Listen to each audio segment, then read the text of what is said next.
it's Major Amy Jo. I'm here in my kitchen in Abu Dhabi, UAE. And since I'm in my kitchen, I have a question for you. How many of you really like bread?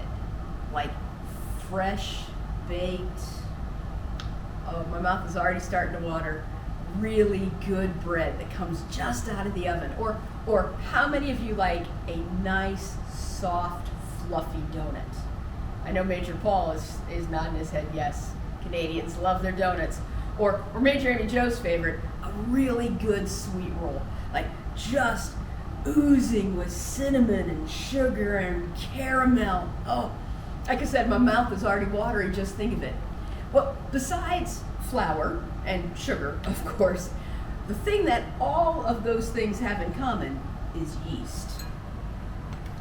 Yeast is what helps bread and those other pastries to rise. The water is activating the yeast. It's waking the yeast up. Yeast is so powerful that Jesus compared the working of yeast to the working of God's kingdom.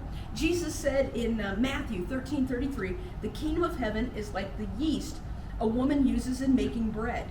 Even though she put just a little yeast in 3 full measures of flour, it permeates every part of the dough.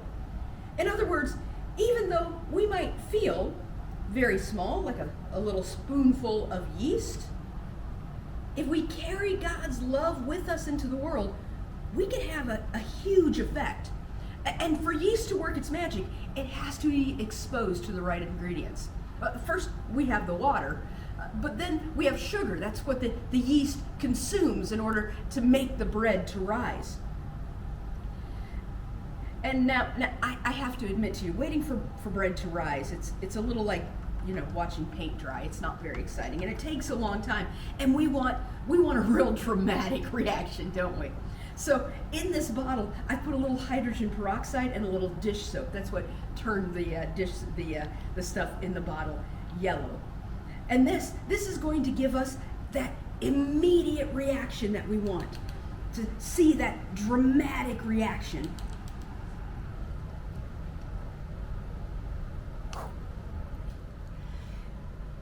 In our lives, what makes God's love the yeast in us? What makes us just bubble to the surface like this concoction?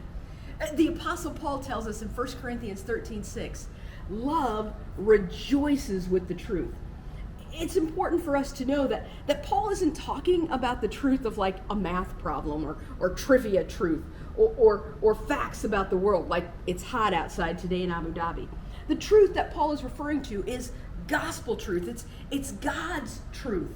The love of God within us cannot help but bubble over with genuine joy, which when we see God's working in the world, or when we understand God's message, or when we're able to take part in God's kingdom. Here's the takeaway for you today. If you're looking to make an impact in your world, if you want real and lasting joy, then you need to tap into God's love. It is the yeast within us that helps us to bubble over with God's joy in our life. And that means we need to get really deep into God's word. It means that we have to spend time with other believers in worship. And it means that we have to live every day like we are citizens of God's kingdom. God bless you today. And remember, God's love is the yeast in you that bubbles over and makes an impact in our world.